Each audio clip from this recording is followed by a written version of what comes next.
الحمد لله رب العالمين والصلاة والسلام على سيد الأنبياء والمرسلين وعلى آله وأصحابه أجمعين أما بعد فأعوذ بالله من الشيطان الرجيم بسم الله الرحمن الرحيم لقد كان لكم في رسول الله أسوة حسنة آمنت بالله صدق الله العظيم وبلغنا رسوله النبي الكريم الأمين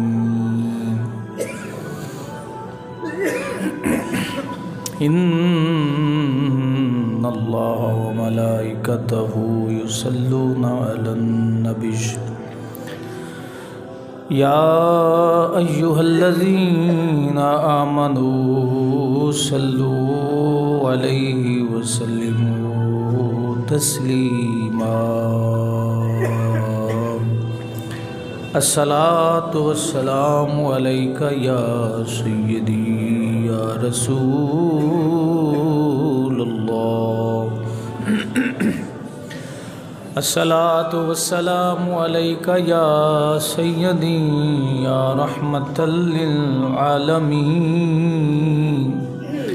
الصلاة والسلام عليك يا سيدي يا رسول الله الصلاة والسلام عليك يا سيدي يا رحمة للعالمين وعلى آلك وأصحابك يا خاتم النبيين.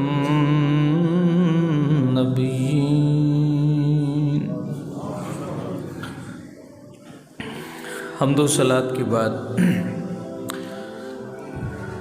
معزز و محتشم احباب ذی وقار،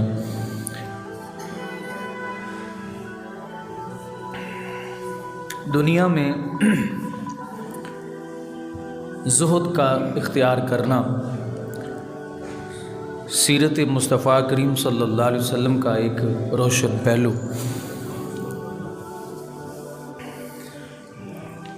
دکھوں کا علاج، مرضوں سے شفا، حضور علیہ الصلوۃ والسلام کا طریقہ زہد. امام ابن ماجہ نے اس پہ پورا ایک باب باندھا ہے اور اس میں وہ احادیث نقل فرمائی ہیں جو رسول پاک صلی اللہ علیہ وسلم نے زہد کے متعلق ارشاد فرمائی. دنیا سے بے رغبتی اور جو کچھ پاس ہے اس پہ اکتفا کرنا، سہولیات اور آسائشوں سے اپنے آپ کو دور کرنے کا نام زہد ہے.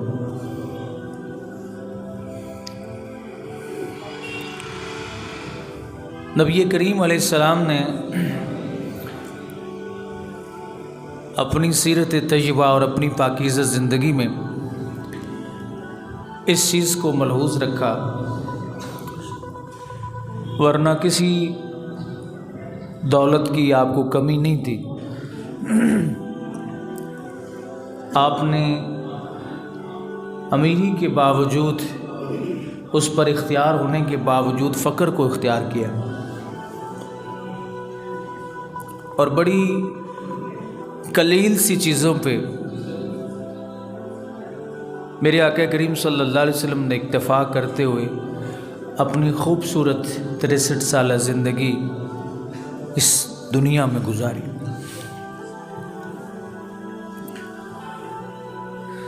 زہد کیا چیز ہے کہ جو آپ کے پاس ہے کوشش اس میں یہ ہو کہ وہ بھی سارا اللہ کی راہ میں قربان کر دیا جائے. اور اپنے لیے صرف اتنا رکھا جائے جتنی ضرورت ہے. لیکن آج ہمارے مزاج اور ہمارے معاملات جو ہے وہ ہمیں اس چیز کی اجازت نہیں دیتے. لیکن بہرحال اپنے معاملات اور اپنے مسائل کو مد نظر رکھتے ہوئے اس کوشش میں رہنا کہ کم سے کم چیزوں سے رغبت ہو، کم سے کم چیزوں کی محبت اپنے دل میں بیٹھے. اس لیے کہ جو مسائل آج ہمیں درپیش ہیں اس سے زیادہ مسائل میرے آقا کریم علیہ السلام اور آپ کے صحابہ کو درپیش تھے. بہت زیادہ غربت کے باوجود، بہت زیادہ تکلیفوں کے باوجود سرکار دو عالم صلی اللہ علیہ وسلم نے اپنے صحابہ کو صبر کا درس جو ہے وہ دیا، اور حضور کے صحابہ نے بھی اس طرح صبر کیا جس طرح صبر کرنے کا حق ہوتا ہے.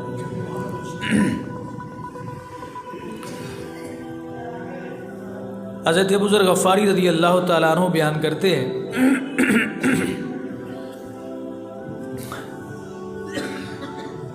فرماتے قال رسول اللہ صلی اللہ علیہ وسلم لیس الزہادۃ فی الدنیا بتحریم الحلال ولا فی اضاعۃ المال.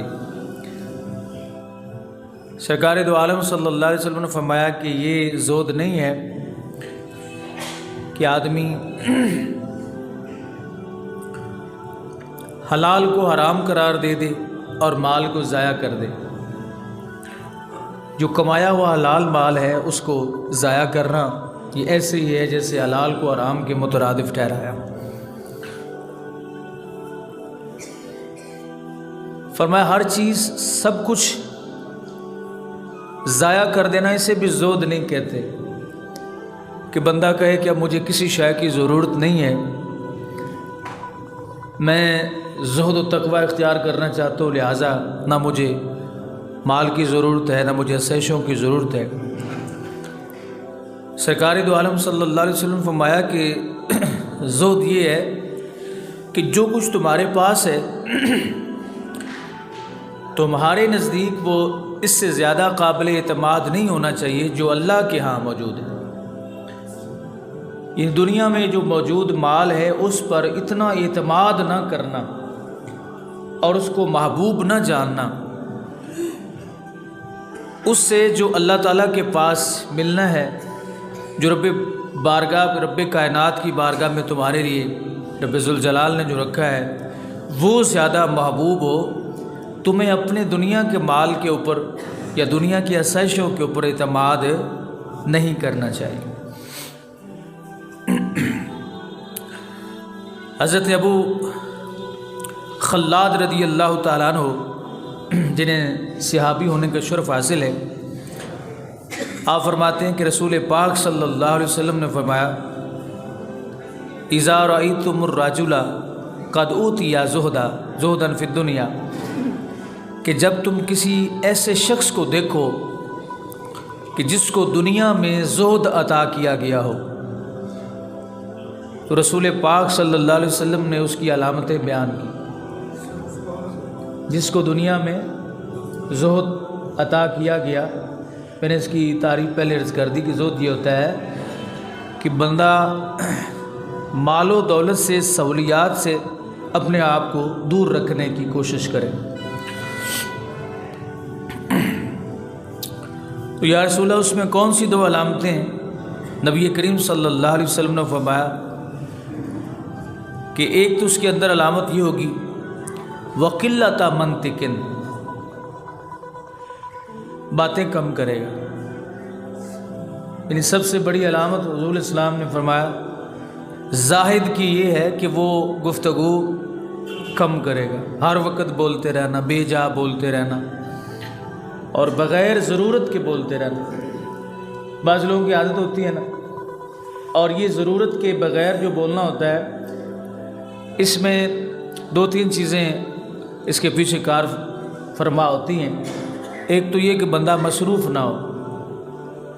جو شخص مصروف نہیں ہوتا اسے بھی زیادہ باتیں کرنے کی عادت ہوتی ہے۔ اور ایک وہ شخص جو کسی مجلس میں، کسی محفل میں کسی دوسرے کو بولنے کا موقع ہی نہ دے۔ ہوتے ہیں نا ہمارے کئی بھائی ایسے بھی کہ خود ہی بولتے رہتے ہیں، دوسروں کو بولنے کا بالکل موقع ہی نہیں دیتے، دوسروں کو بولنے کا بالکل یعنی جرت نہیں کسی کو کوئی دوسرا بول جائے۔ تو یہ عادت جو ہے یہ بھی بہت بری عادت ہے۔ حضور نے فرمایا یعنی دوسرا مفہوم مخالف یہ بنا کہ جس شخص کو زیادہ باتیں کرنے کی عادت ہو وہ زاہد ہے نہیں ہے۔ بعض لوگ ایسے ہوتے ہیں کہ وہ فطرتاً خاموش طبع ہوتے ہیں۔ ایک ہے کہ باتیں کرنے کی عادت ہو اور پھر اس عادت کو بندہ کنٹرول کرے، تو اس میں فرق ہے۔ تو رسول پاک صلی اللہ علیہ وسلم فرمایا کہ جب تم دنیا میں اذا رأیتم الرجل قد اوتی زہدا فی الدنیا وقلۃ منطق، نبی علیہ السلام نے فرمایا کہ جب تم کسی ایسے شخص کو دیکھو جسے دنیا میں زہد عطا کیا گیا، حضور صلی اللہ علیہ وسلم نے فرمایا اس میں کم گویائی ہوگی، باتیں کم کرے گا، کم بولے گا۔ اور پھر میرے آقا نے فرمایا کہ اس کے قریب رہو، اس کے قریب رہو۔ یا رسول اللہ کیوں فرمایا؟ اس لیے کہ اسے حکمت دی گئی ہے، یعنی کم باتیں کرنے والے کو اللہ تعالیٰ زاہد بھی زہد بھی عطا فرماتا ہے اور اس کو حکمت بھی دی جاتی ہے۔ حکمت دینے کا مطلب یہ ہے کہ جب بندہ بولتا ہے نا تو اس کی بہت ساری قوت صرف ہوتی ہے۔ فضول بولنا، نبی کریم صلی اللہ علیہ وسلم کے مزاج اقدس میں یہ بات تھی کہ حضور صلی اللہ علیہ وسلم جب کوئی ضرورت ہوتی تو اس وقت بولتے تھے۔ ہماری یہ عادت بغیر ضرورت کے جو ہے اپنی بین سناتے رہنا۔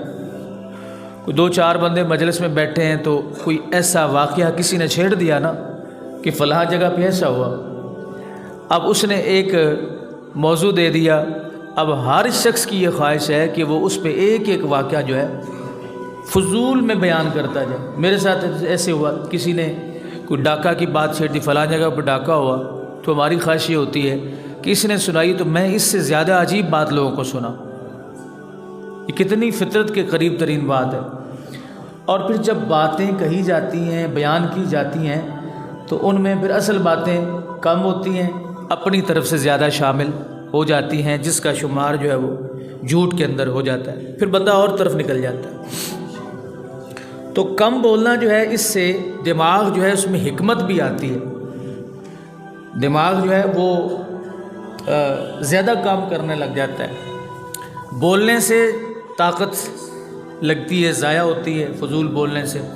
رسول پاک صلی اللہ علیہ وسلم جب جلوہ افروز ہوتے تھے تو میرے آقا کریم صلی اللہ علیہ وسلم آپ کی خدمت میں صحابہ حاضر ہوتے تو کچھ سوال پوچھا جاتا تو حضور اس کا جواب ارشاد فرماتے۔ آپ کے سامنے بہت سارے معاملات جو ہیں وہ ہوتے رہتے۔ رسول پاک صلی اللہ علیہ وسلم اگر کوئی آپ کے مزاج کے خلاف بات ہوتی تو آپ کی عادت مبارکہ تھی کہ آپ چہرہ انور دوسری جانب پھیر لیتے۔ مثلاً بعض لوگ باتیں کرتے وقت لحاظ خیال نہیں کرتے کہ کون سی بات کس سے کہی جا رہی ہے، تو اگر ناپسند ہم تو فوراً اس پہ ریئیکشن یعنی ہمارا ہوتا ہے کہ تم نے یہ بات کہی ہے تو کیوں کہی ہے۔ لیکن حضور علیہ السلام کا طریقہ کار یہ تھا کہ نبی کریم علیہ السلام اگر کوئی بات ناپسند ہوتی تو حضور اپنا چہرہ انور دوسری جانب پھیر لیتے، اس طرح کر لیتے، بجائے اس کے کہ اس بندے کو منع کرتے کہ ایسی بات تو مجھ سے نہ کرو، منع نہیں کرتے تھے، لیکن حضور کا چہرہ انور پھیر لینا ہی صحابہ فرماتے ہمیں سمجھ آ جاتی تھی کہ حضور کو یہ بات پسند ہے نہیں آئے۔ تو اگر حضور علیہ السلام کو بات پسند ہوتی تو صحابہ کرام رضوان اللہ علیہم اجمعین فرماتے پھر حضور مسکرا دیتے تھے۔ اگر کوئی بات پسند ہوتی تو حضور مسکرا دیتے تھے۔ اب نبی کریم صلی اللہ علیہ وسلم جس طرح کہ ایک حدیث پاک میں آتا ہے، حضرت ابوذر غفاری رضی اللہ تعالیٰ عنہ سے مروی ہے، اب فرماتے ہیں کہ نبی کریم صلی اللہ علیہ وسلم غزوہ خندق کا موقع تھا۔ حضور صلی اللہ علیہ وسلم نے فرمایا کہ میں اس بندے کو جانتا ہوں جو جہنم میں سب سے آخر میں باہر نکلے گا۔ جہنم میں سب سے، اس کا حدیث کا پہلا حصہ میں نے چھوڑ دیا، اس مضمون کے ساتھ عرض کر رہا ہوں۔ جہنم میں سب سے آخر میں سزا لینے کے بعد جب باہر نکلے گا، اللہ فرمائے گا اسے، فرشتوں اے وہ مسلمان فرشتوں، اس کا نا صغیرہ گناہوں کا رجسٹر کھولو. اس کے صغیرہ گناہوں کو امام ترمذی نے حدیث پاک کو نقل فرمایا کھولا جائے گا. رب فرمائے گا دیکھو اس کے کون کون سے گناہ ہیں. اب فرشتے عرض کریں گے یا اللہ اس کے یہ بھی ہے یہ بھی گناہ. اب وہ ڈر رہا ہوگا کہیں اللہ میرے کبیرہ گناہوں کا دفتر نہ کھول دے تو میرا کیا بنے گا. نبی کریم علیہ السلام فرماتے ہیں اللہ فرشتوں کو حکم دے گا اے فرشتوں اس کے جو صغیرہ گناہ ہیں اس کے ہر گناہ کے بدلے ایک نیکی لکھ دو. اچھا جب حضور فرماتے ہیں صحابہ کہتے ہیں ہم دیکھ رہے ہیں نبی کریم علیہ السلام نے جب حضور فرماتے ہیں کہ جب اس نے یہ منظر دیکھا نا کہ رحمت کا نزول ہو رہا ہے، پہلے ڈر رہا تھا کہ کہیں میرے کبیرہ گناہ نہ اللہ کھول دے، میرے اور گناہ نہ رجسٹر کھول دے. جب اس نے یہ منظر دیکھا، جب رب نے فرمایا کہ اس کے ہر صغیرہ گناہ کے بدلے ایک نیکی لکھ دو، تو کہتا ہے یا اللہ رب العزت فرمایا کہ ہاں کیا بات ہے. یہ عرض کرے گا یا اللہ مجھے میرے گناہ اور بھی ہیں مجھے اب یاد آ گئے. نہیں سمجھ، میرے اور گناہ بھی ہیں وہ مجھے اب یاد آ گئے. تو حضرت ابو ذر غفاری رضی اللہ تعالیٰ عنہ فرماتے ہیں کہ حضور نے جب یہ بات کی تو میرے آقا بڑا مسکرائے. یعنی یہ بات کر کے کہ صحابہ یہ دیکھو اس نے جب یہ گناہوں کے دفتر کھولے جا رہے تھے یہ ڈر رہا تھا کہ میرا کیا بنے گا. جب اس نے اللہ کی رحمت دیکھی، اللہ کی رحمت کا نزول دیکھا کہ ہر صغیرہ گناہ کے بدلے ایک نیکی، تو کہتا ہے یا اللہ میرے اور گناہ مجھے یاد آ رہے میں بتاتا جاتا ہوں تو اس کو ان کو نیکیوں میں بدلتا جا. تو اس مقام پہ حضور علیہ الصلوۃ والسلام مسکرائے. تو جو بات آپ کو پسند ہوتی تھی اچھی لگتی تھی آقا دو عالم صلی اللہ علیہ وسلم اس پہ مسکرا دیتے تھے. لیکن بغیر کسی مطلب کے رسول پاک صلی اللہ علیہ وسلم نے ہمیں یہ درس دیا کہ اپنے دماغ نہ خرچ کرو، فضول میں بولتے رہنا، ڈاکوں کی باتیں سناتے رہنا، چوریوں کی باتیں سناتے رہنا. تو فرمایا رسول پاک صلی اللہ علیہ وسلم نے کہ ایسے شخص کے پاس نہ ہی زہد ہوتا ہے اور نہ ہی حکمت ہوتی ہے، اس کی عقل نہیں کام کرتی ہوتی، وہ جب بھی سوچے گا تو صحیح نہیں سوچے گا. اللہ اکبر. تو اسی کے ساتھ متصل حدیث پاک ہے نبی کریم صلی اللہ علیہ وسلم حضرت سہل بن سعد رضی اللہ تعالیٰ عنہ فرماتے ہیں کہ ایک نبی علیہ الصلوۃ والسلام جو ہے آپ کی خدمت میں ایک شخص حاضر ہوتا ہے. فقال یا رسول اللہ صلی اللہ علیہ وسلم دلنی علی عمل اذا انا عملته احبنی اللہ و احبنی الناس. اللہ کے نبی کی بارگاہ میں عرض کرتا ہے یا رسول اللہ مجھے کوئی ایسا عمل بتائیں کہ جس عمل کو کرنے سے لوگ مجھ سے محبت کریں، اللہ بھی مجھ سے محبت کرے اور لوگ بھی مجھ سے محبت کریں. حضرات اللہ کے بندوں سے محبت اس وقت کرتے ہیں جب وہ بندہ اللہ سے محبت کرتا ہو. اگر بندے کو اللہ سے محبت نہیں ہے تو مصنوعی طریقے جتنے بھی ہوں اپنا لے، اس سے لوگوں کے دلوں میں محبت پیدا نہیں ہو سکتی. اب حضور نے یہ پورا منظر جو ہے وہ بیان فرمایا کہ لوگوں کے دلوں میں اور اللہ رب العزت کی بارگاہ میں بندہ کس طرح محبوب ہو سکتا ہے. تو فقال رسول اللہ صلی اللہ علیہ وسلم، نبی علیہ الصلوۃ والسلام فرمایا اذا فی الدنیا، دنیا میں زہد اختیار کر، دنیا میں زہد اختیار کر، آسائشوں سے بچنے کی کوشش کر، سہولیات سے بچنے کی کوشش کر. دوسرے لفظوں میں یہ کہ گزارا کرو، دوسرے لفظوں میں گزارا کرو. اگر تنخواہ 1 لاکھ ہے تو اس پہ بھی گزارا کرو، 50,000 ہے تو اس پہ بھی گزارا کرو، 20,000 ہے تو اس پہ بھی گزارا کرو، 10,000 ہے تو اس پہ بھی گزارا کرو. صبر کرو، تم گزارا کرتے جاؤ گے، صبر کرتے جاؤ گے، اللہ تمہیں زیادہ دیتا جائے گا. اچھا، اب بڑی خوبصورت حدیث پاک نبی علیہ السلام نے فرمایا کہ دنیا میں زہد اختیار کر. جب تو دنیا میں زہد اختیار کرے گا یحبک اللہ، اللہ تجھ سے محبت فرمانا شروع کر دے گا. یا رسول اللہ لوگ مجھ سے کس طرح محبت کریں؟ جب میں کسی محفل میں جاؤں، جب کسی مجلس میں جاؤں تو لوگ اٹھ کے دیوانے ہو جائیں میرے، ہاتھ چومیں. یہ شیطان دل میں وسوسے ڈالتا ہے نا، پروٹوکول ملنا چاہیے، ہاتھ جو ہے وہ لوگ چومیں، فلاں شخص جو ہے وہ ملا تو صحیح طرح مجھے ملا نہیں، شیطان دل میں وسوسے ڈالتا ہے. تو بعض لوگوں کو عادت بھی ہوتی ہے، بعض لوگوں کو پروٹوکول دینے کی عادت ہوتی ہے، بعض کو لینے کی عادت ہوتی ہے، لیکن یہ فیلڈ اتنی نازک ہے، اس میں پروٹوکول لینے والا اور پروٹوکول دینے والا دونوں کے ساتھ اچھا سلوک اللہ نہیں فرمائے گا۔ اگر کوئی شخص کسی کی عزت کرے اس وجہ سے کہ اللہ نے اسے عزت عطا فرمائی، پھر تو سبحان اللہ۔ اگر صرف اسے اپنے تعلقات استوار رکھنے کے لیے کہ یہ ناراض نہ ہو جائے اور اس کو پسند کرتا ہے، تو کسی شخص کی بدبختی سے بڑھ کے کوئی اور، اس سے بڑھ کے اور کوئی بات نہیں ہے کہ وہ کسی بندے سے اس لیے محبت کرے کہ یہ اس چیز کو پسند کرتا ہے تو میں ذرا اسے پروٹوکول اور دے لو۔ حالانکہ حدیث پاک میں اکرموا الی سیدکم کے الفاظ موجود ہیں۔ حضور نے فرمایا جو تم میں سے سردار ہوں، تم میں سے عزت والے ہوں، ان کا اکرام کرنا، ان کی تعظیم کرنا، یہ تمہیں حضور علیہ الصلوۃ والسلام نے حکم دیا۔ یا رسول اللہ، یہ لوگ مجھ سے کس طرح محبت کریں گے؟ سہل بن سعدی رضی اللہ تعالیٰ بیان کرتے ہیں کہ وہ شخص جو آیا جس نے حضور سے یہ عرض کیا کہ اللہ کے محبوب آپ مجھے یہ بتائیے کہ میں اللہ سے محبت کروں، کوئی ایسا عمل بتا دیجئے۔ حضور نے فرمایا دنیا میں بے رغبتی دنیا سے اختیار کرے گا تو اللہ تجھ سے محبت فرمائے گا، اور اگر لوگ تجھ سے محبت کریں، لوگ تجھ سے محبت کرنے لگے تو نبی علیہ الصلوۃ والسلام نے فرمایا پھر کیا کر، جو لوگوں کے پاس ہے نا، جو لوگوں کے پاس ہے اس سے بے نیاز ہو جا۔ نہیں سمجھے؟ لوگوں کے پاس کیا ہے؟ مال ہے، دولت ہے، عزت ہے، شہرت ہے۔ تم کسی بندے سے اس لیے محبت نہ کرو کہ اس کے پاس عزت ہے، اس لیے محبت نہ کرو کہ اس کے پاس شہرت ہے، اس لیے محبت نہ کرو کہ اس کے پاس مال ہے، اس لیے محبت نہ کرو کہ اس کے پاس جاہ و جلال ہے، ہر چیز موجود ہے۔ فرمایا اس لیے محبت کرو کہ وہ اللہ کا محبوب بندہ ہے، تو پھر سبحان اللہ۔ اور کسی شخص سے اس لیے محبت کرنا کہ اس کے پاس مال ہے، اس کے پاس دولت ہے، یہ تھانے کچہری میں میری بات بنا سکتا ہے اور میرے معاملات بھی ان کو حل کر سکتا ہے، تو رسول پاک صلی اللہ علیہ وسلم فرمایا لوگوں کے پاس جو چیز موجود ہے اس سے بے نیاز ہو جاؤ، اللہ کی رضا کے لیے ان سے محبت کرو، ان کے معاملات کی وجہ سے، ان کے جاہ و جلال اور ان کے تباہر علمی، تباہر سیاسی کی وجہ سے ان سے محبت نہ کرو۔ اگر تم اس لیے محبت کرو گے تو فرمایا پھر وہ لوگ تجھ سے محبت نہیں کریں گے۔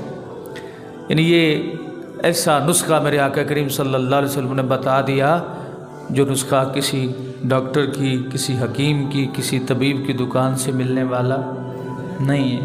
جو لوگوں کے پاس ہے تم اس سے بے نیاز ہو جاؤ، لوگ تم سے محبت کرنا شروع کر دیں گے، اللہ ان کے دلوں میں تمہاری محبت پیدا فرما دے گا۔ اللہ اکبر۔ حضرت انس رضی اللہ تعالیٰ عنہ بیان کرتے ہیں کہ حضرت سلمان فارسی رضی اللہ تعالیٰ عنہ بیمار ہو گئے، شدت مرض ہے، تو بیماری کے عالم میں حضرت سعد رضی اللہ تعالیٰ عنہ ان کی عیادت کے لیے حاضر ہو۔ حضرت سلمان رضی اللہ تعالیٰ عنہ کی عیادت کے لیے حضرت سعد رضی اللہ تعالیٰ عنہ حاضر خدمت ہو، تو حضرت سلمان فارسی رضی اللہ تعالیٰ عنہ نے جب حضرت سعد کو دیکھا تو رونے لگ گئے زاروں کے تار۔ حضرت سعد رضی اللہ تعالیٰ عنہ فقال له سعد نے کہا ما یبکی کا یا اخی، اے میرے بھائی کس چیز نے تم کو رلایا ہے؟ آپ کیوں رو رہے ہیں؟ کس وجہ سے رو رہے ہیں؟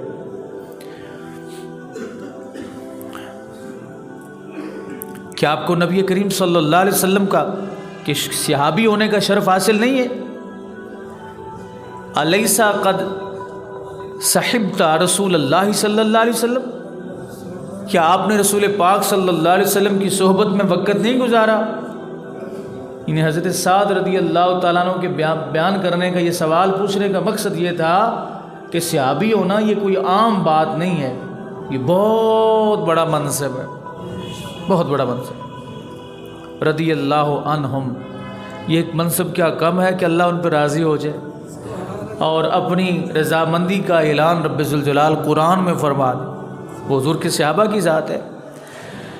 تو میرے بھائی آپ مجھے یہ بتائیں کہ کیا آپ کو رسول پاک صلی اللہ علیہ وسلم کے صحابی ہونے کا شرف حاصل نہیں ہے؟ تو انہوں نے کہا حضرت سلمان فارسی رضی اللہ تعالیٰ عنہ نے کہ مجھے یہ شرف تو حاصل ہے کہ میں رسول پاک صلی اللہ علیہ وسلم کا صحابی ہوں۔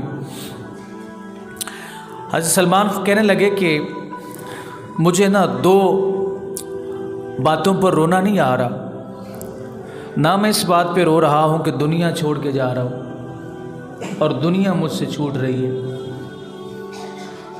انسان روتا ہے مرنے سے پہلے کہ میں دنیا چھوڑ کے جا رہا ہوں، اب یہ لذتیں، یہ آسائشیں، یہ موجیں آگے نہیں ہوں گی، اس لیے کہ جب معاملات خراب ہوتے ہیں تو پھر دنیا چھوڑنے کو دل نہیں کرتا، پھر بندہ یہی کہتا ہے کہ پھر دنیا اور لمبی ہو جائے، دنیا اور بڑھ جائے، موت نہ آئے، اس لیے کہ کھاتا اگلا ٹھیک نہیں ہے۔ ہر انسان کے سامنے اس کا کردار، اس کی معاملات موجود ہوتے ہیں جو اسے بتا رہے ہوتے ہیں کہ آگے معاملہ ٹھیک نہیں ہوگا۔ لیکن جب بندہ معاملات کے حوالے سے مطمئن ہوتا ہے تو پھر وہ ایسی پریشانی نہیں لیتا۔ آج کل تو ایسے نا کہ نہ قبر کا خوف، نہ ہمیں کوئی حشر کا خوف نہیں، ہمیں کوئی قبر کا خوف نہیں، بس حضور تشریف لائیں گے، حشر میں بھی حضور تشریف لائیں گے۔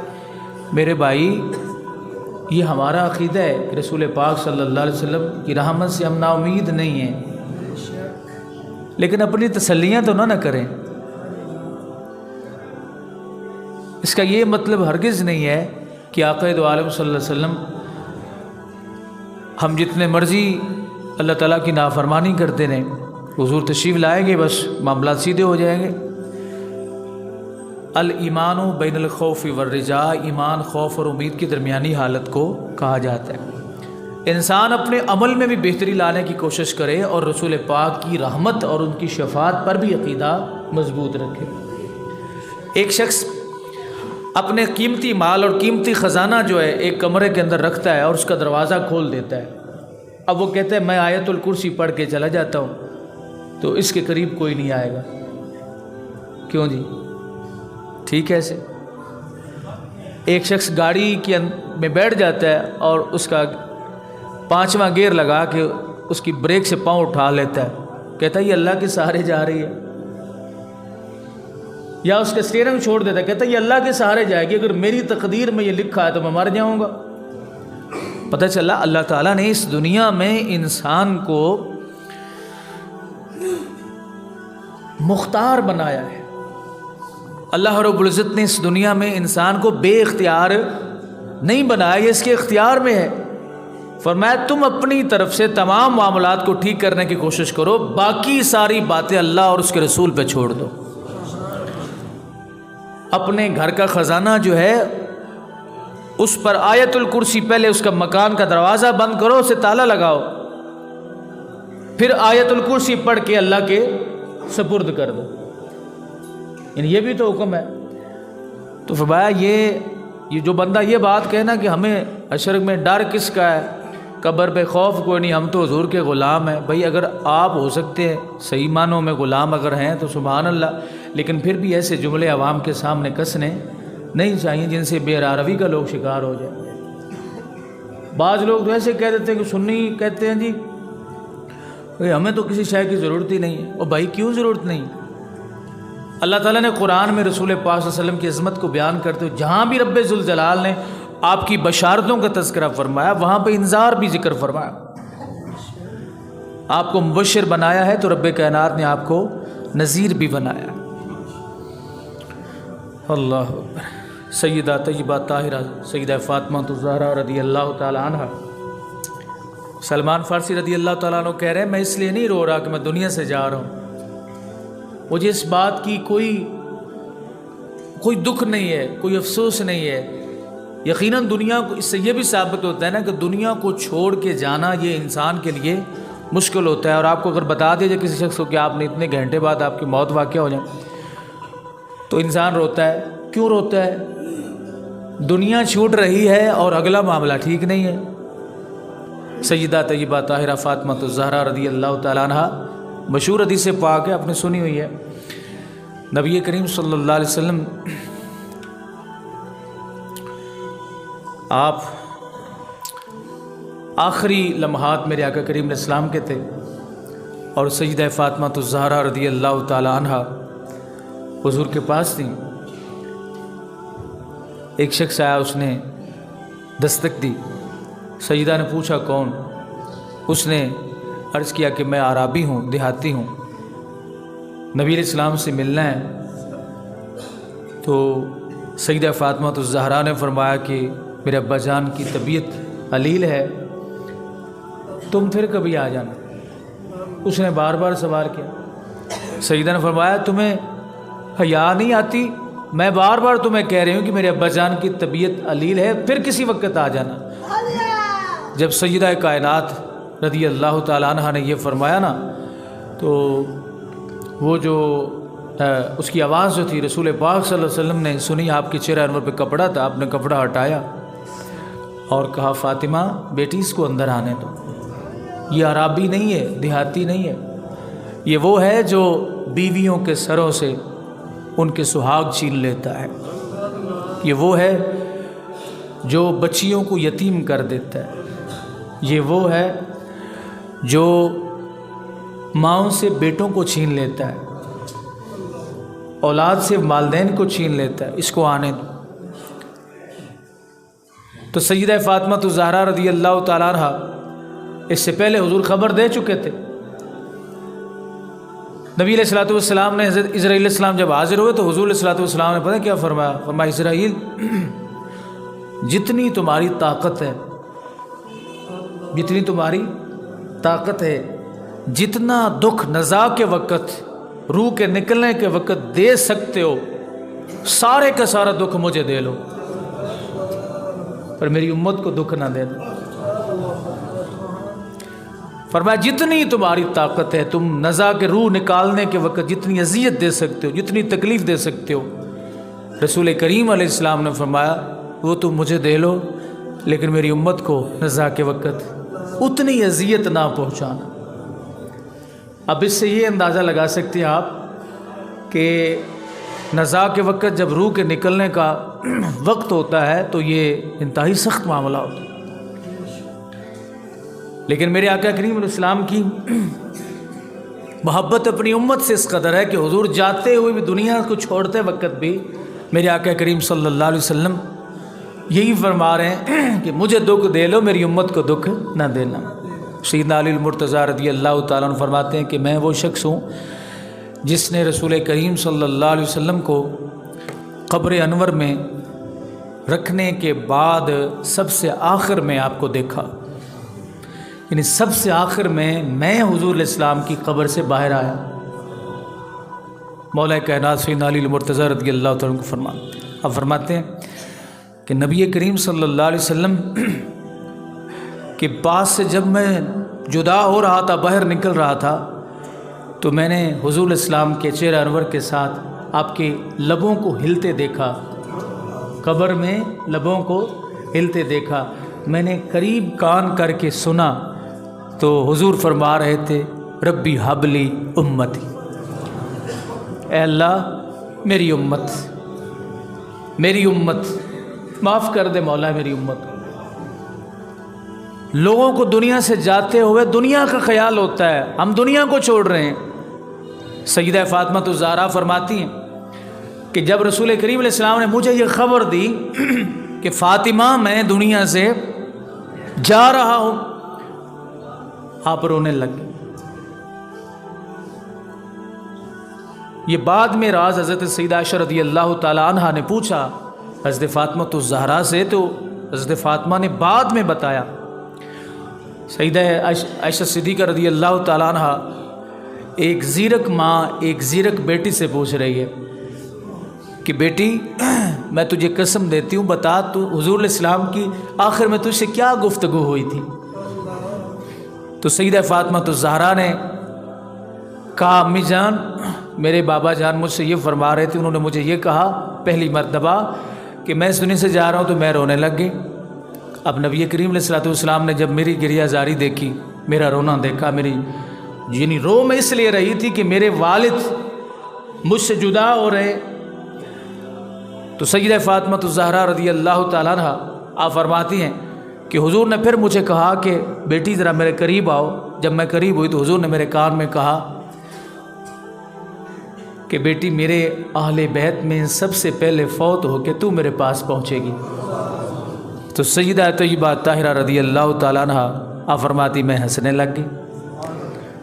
اس وقت حضرت عائشہ رضی اللہ تعالیٰ عنہ نے فرمایا کہ میں نے رونا اور ہنسنا اتنا قریب پہلے نہیں دیکھا تھا کہ ایک شخص ایک ہی لمحے میں ہنس بھی رہا ہو، ایک ہی لمحے میں رو بھی رہا ہو، ایک ہی لمحے میں رو بھی رہا ہو، ایک ہی لمحے میں ہنس رہا ہو۔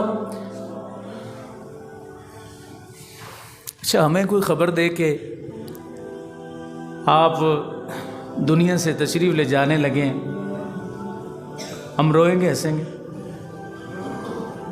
کیوں نہیں روئیں گے کہ ہنسیں گے؟ بولتے نہیں پے ہو؟ روئیں گے کیوں؟ کہ دنیا کو چھوڑ رہے ہیں۔ کیوں روئیں گے؟ نظر ڈالیں گے نا اپنی پچھلی زندگی پہ، بچپن پہ، بلوغ سے لے کر بڑھاپے تک، کاروبار کے معاملات، کردار کے معاملات، وہ ساری نظر پیچھے ڈالیں گے تو ہل جائیں گے کہ اب آگے سلوک ٹھیک نہیں ہوگا، مر جائیں گے، پھنس جائیں گے۔ پھر روئیں گے، چیخیں گے، چلائیں گے کہ ہم دنیا کو چھوڑ کے جا رہے ہیں، ایسا نہیں ہونا چاہیے تھا۔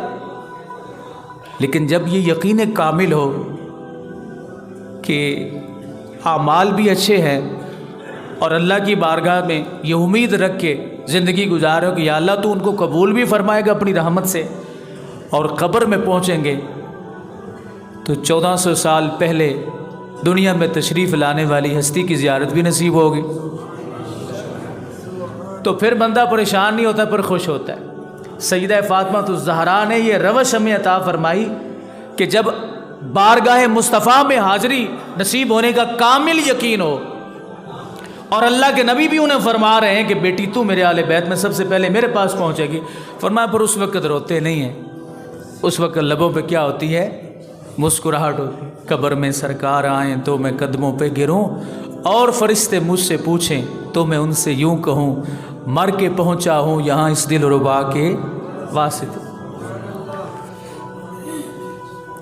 تو یہی بات حضرت سلمان فارسی رضی اللہ تعالیٰ عنہ جو ہیں، انہوں نے حضرت سعد رضی اللہ تعالیٰ عنہ سے کہا کہ سعد، میں اس لیے نہیں رو رہا کہ دنیا مجھ سے چھوٹ رہی ہے اور میں دنیا کو چھوڑ کے اس دنیا سے جا رہا ہوں، اور نہ ہی میں اس وجہ سے رو رہا ہوں کہ مجھے آخرت پسند نہیں ہے۔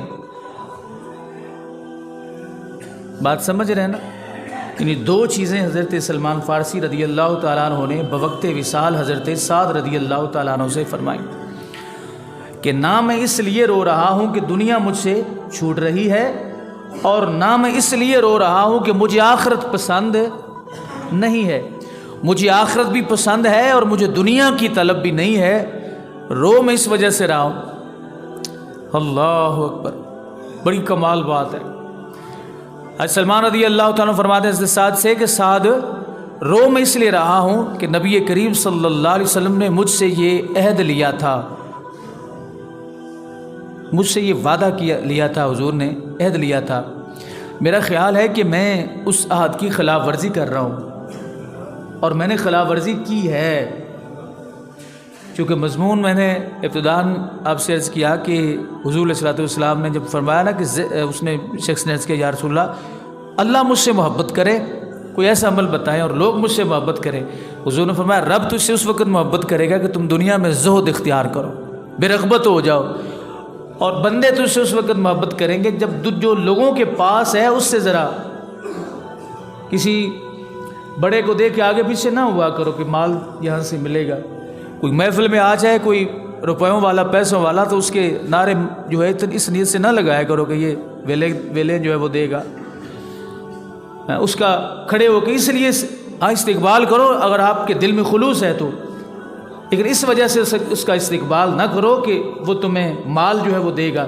فرمایا اس سے پتہ ہے کیا ہوگا، وہ تمہیں پیسے دے گا، حضور کی بات کتنی کمال ہے، وہ تمہیں خدمت بھی کر دے گا، وہ تمہارے ساتھ معاونت بھی کر دے گا، لیکن اس کے دل میں تمہاری عزت پیدا، پتہ ہے وہ کیا کہ ویکھ لو میں نوں 500 دا نوٹ دیتا ہے، 100 دا نوٹ دیتا ہے تے میرے کیویں نعرے لاؤن لگ پے۔ یہ عادت ہوتی ہے نا بعض لوگوں کی، سمجھ گئے؟ اور اس ماحول میں اگر کوئی شخص کسی دوسرے کو بے وقوف سمجھتا ہے وہ خود بے وقوف ہے۔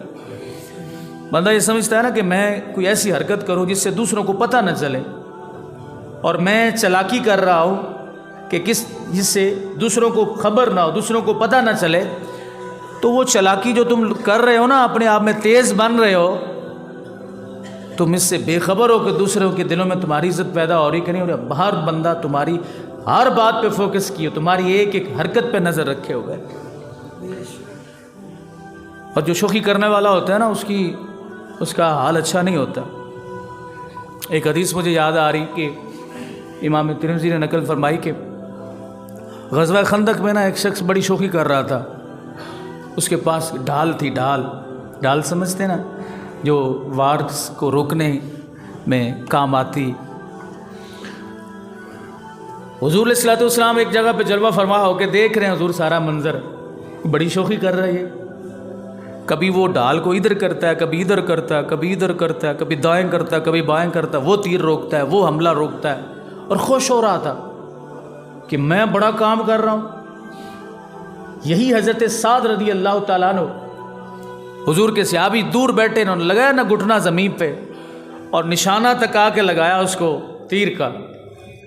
پہلے تیر آ رہے تھے، کوئی حضور کا غلام اس کی طرف توجہ نہیں کر رہا، کسی کے ہتھے نہیں چڑھا تھا۔ اب حضور کے غلام کے جب ہتھے چڑھا نا تو لگایا نا، نبی علیہ السلام یہ سارا منظر دیکھ رہے ہیں، تو رسول پاک صلی اللہ علیہ وسلم کے سامنے جب اس صحابی نے جب لگایا نا نشانہ اس کو، تو وہ تیر لگا نا اس کے یہاں پیشانی کے اوپر، دھڑم گرا اور اس کی ٹانگیں اوپر ہو گئیں۔ جب ٹانگیں اٹھی نا تو حضور مسکرا دیے، سرکار مسکرا دیے، حضور بڑا مسکرائے، حتیٰ کہ آپ علیہ السلام کی یہ داڑھی مبارک ظاہر ہو گئی۔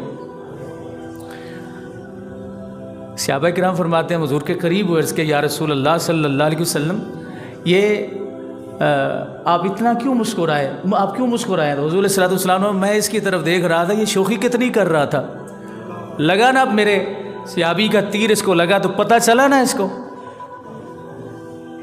یہ بڑے ڈرامے کر رہا تھا۔ حضور نے فرمایا یہ جو کام کر رہا تھا نا، میں اس کے کام پر کو دیکھ کے تعجب کر رہا ہوں اور ہنس رہا ہوں کہ یہ کتنا اپنے آپ میں چلاک بن رہا تھا کہ شاید میں رسول پاک کے غلام سے بچ جاؤں گا۔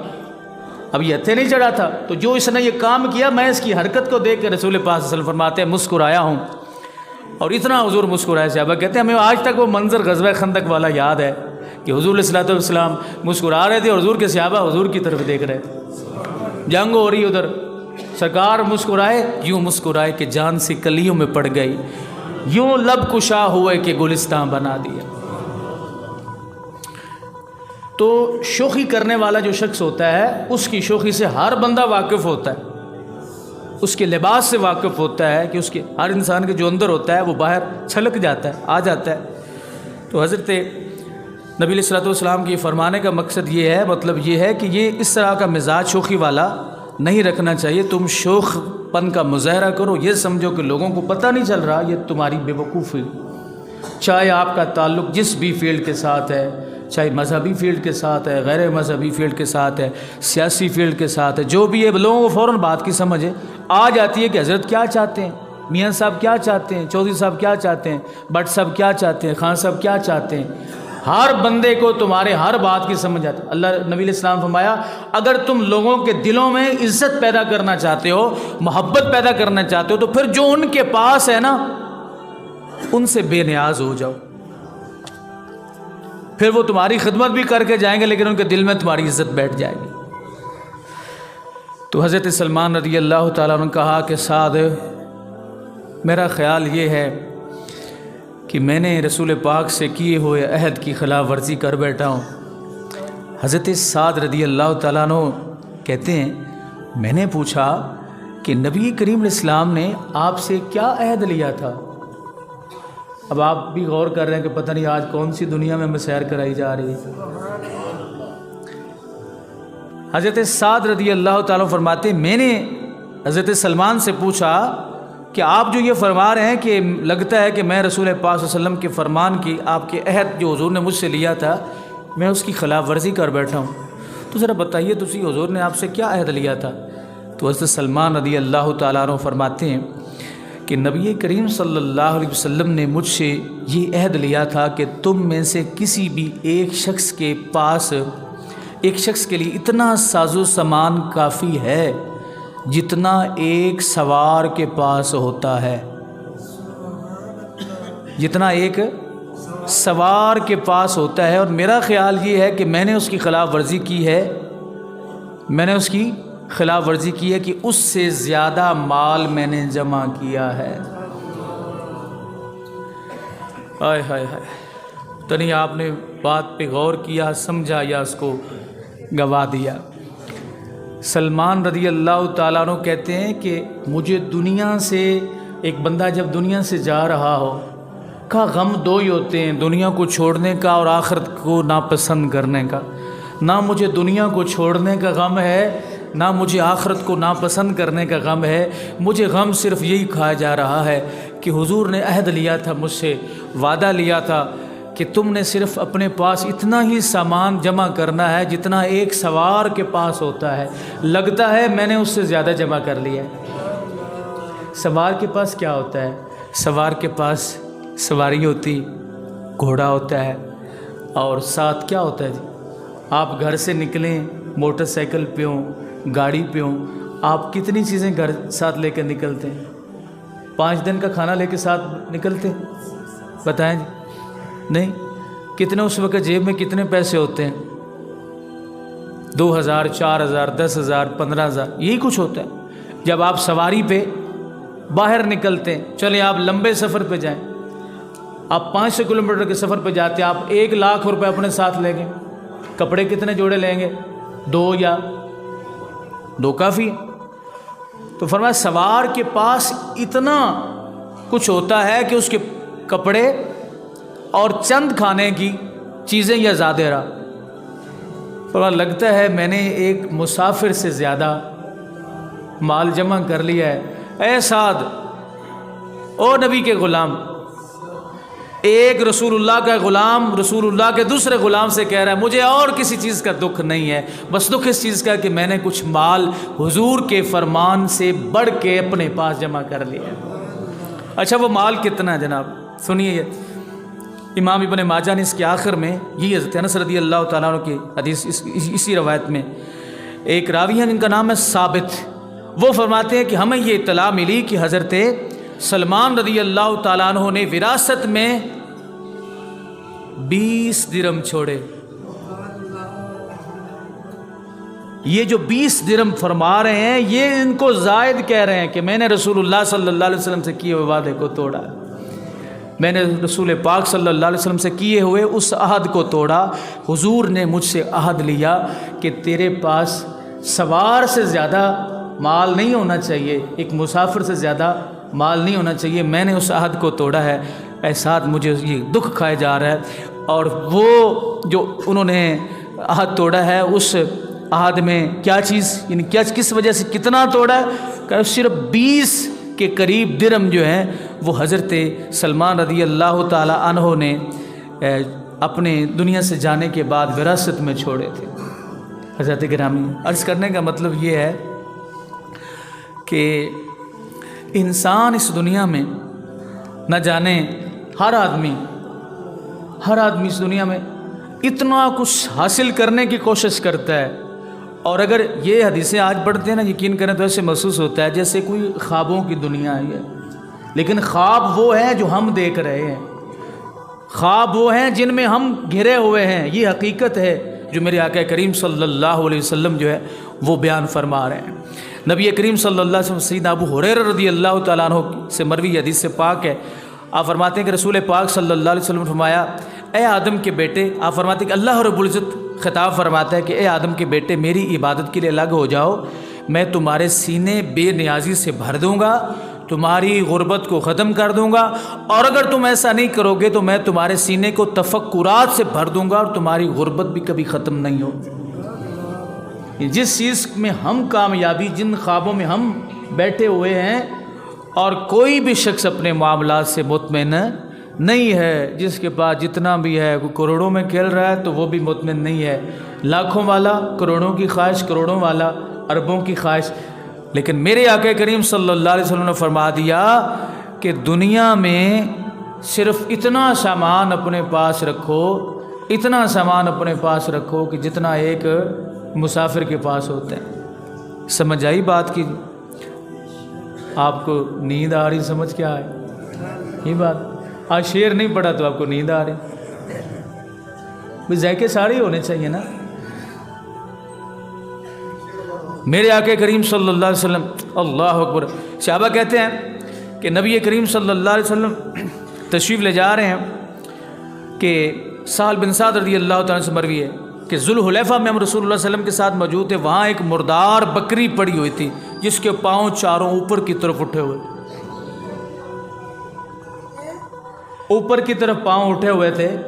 یہ جانور جب مر جاتا ہے تو تھوڑا سا جسم سخت پھولتا ہے تو اس کے پاؤں جو ہیں وہ اوپر کی طرف اٹھ جاتے ہیں۔ نبی علیہ السلام نے دیکھا تو سرکار وہاں پہ کھڑے ہو گئے۔ سرکار نے دریافت کیا کہ کیا تم یہ لوگ سمجھتے ہو کہ یہ اپنے مالک کے نزدیک اس کی کیا حیثیت ہے؟ کہ جب یہ بکری زندہ تھی جس کے اب پاؤں ہی کھڑے ہو چکے ہیں تو اپنے مالک کے نزدیک اس کی اب کیا حیثیت ہے؟ صحابہ کرام نے اس کہا یا رسول اللہ یہ اس کو تو مالک ہی یہاں پہ پھینک کے گیا ہے، اس کے کام کی نہیں رہی، اس میں پھینک کے مر گئی۔ تو نبی علیہ الصلوۃ والسلام نے فرمایا مجھے اللہ کی عزت کی قسم ہے، اس ذات کی قسم ہے جس کے قبضہ قدرت میں مصطفیٰ کی جان ہے، یہ دنیا اللہ کی نگاہ میں اس سے بھی زیادہ ناپسند ہے جتنا اس بکری کو اس کے مالک نے ناپسند کیا ہے، جتنا اس بکری کو اس کے مالک نے ناپسند کیا ہے۔ اور سرکار دو عالم صلی اللہ علیہ وسلم ایک دوسرے مقام پر ارشاد فرماتے ہیں کہ دنیا کی مثال آخرت کے مقابلے میں ایسے ہے جیسے کوئی شخص اپنی انگلی سمندر میں ڈال کے اس کو باہر نکالے تو جتنا اس کے ساتھ پانی لگ جائے۔ اللہ کی نگاہ میں دنیا کی یہ حیثیت ہے۔ حضرت گرامی، ہم جس دنیا میں بس رہے ہیں، ہم جن معاملات سے ہم کنار ہیں، یقیناً اس میں کچھ چیزیں ایسی ہوتی ہیں جو ہمارے اختیار میں نہیں ہوتی، لیکن رسول پاک صلی اللہ علیہ وسلم نے جو تکالیف برداشت کی، سیدہ طیبہ طاہرہ فاطمہ الزہرا رضی اللہ تعالیٰ عنہ فرماتی ہیں کہ حضور جب کسی غزوے سے واپس آتے تو پہلے میرے گھر آتے۔ آپ ایک غزوہ سے واپس آئے تو نبی علیہ الصلوۃ والسلام سیدہ فاطمہ الزہرا رضی اللہ تعالیٰ عنہ کے گھر تشریف لے گئے تو کیا دیکھتے ہیں کہ وہاں ایک بچھونا پڑا ہوا تھا یا ایک پردہ لٹکا ہوا تھا جس کے اوپر وہ بڑا منقش تھا، خوبصورت تھا، اس کے اوپر نقش و نگار یا خوبصورتی بنے۔ حضور اس کو دیکھ کے واپس تشریف لے آئے۔ سیدہ پریشان ہوئی کہ میرے ابا جان ناراض ہو گئے لگتا ہے۔ عرض کیا حاضر خدمت ہو کے ابا جان کیا مسئلہ ہے؟ فرمایا بیٹا جس گھر میں منقش چادریں موجود ہوں اس گھر میں دنیا ہوتی ہے، اور نبی کا کیا کام ہے کہ وہ دنیا میں رہے، دنیا کو پسند کرے۔ ام المومنین سیدہ عائشہ رضی اللہ تعالیٰ نے ایک مرتبہ شیطینوں کے اوپر بچھونے خوبصورت چڑھا دیے، شیطین نہیں ہوتے اوپر لکڑی کے، اس کے اوپر تک کپڑا چڑھوا دیا تاکہ برا نہ لگے۔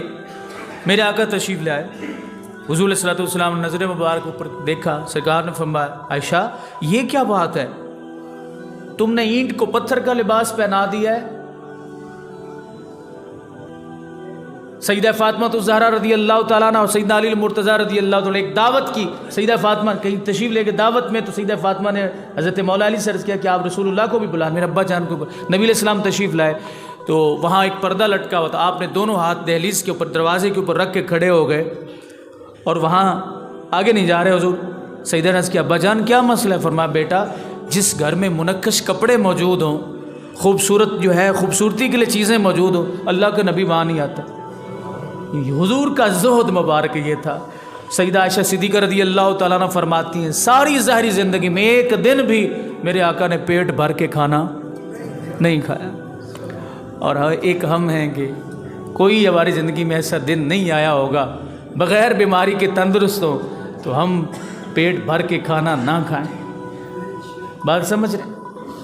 تھوڑا ایک دن بھی زندگی میں حضور کیسا نہیں آیا پیٹ بھر کے حضور نے کھانا ہی تناول فرما لیا. چو کی روٹی تو پیٹ بھر کے حضور کھا سکتے تھے, کھجوریں تو کھا سکتے تھے, اور یہ فقر حضور کا اختیاری تھا. ایسا زہد اپنایا کہ اگر دنیا رسول پاک صلی اللہ علیہ وسلم کے اس زہد کو مد نظر رکھے تو زندگی کے کسی شعبے میں بھی ناکام نہ ہو. اللہ تعالی ہم سب کو عمل کی توفیق بخشے. بآخر دعوانا الحمدللہ رب العالمین.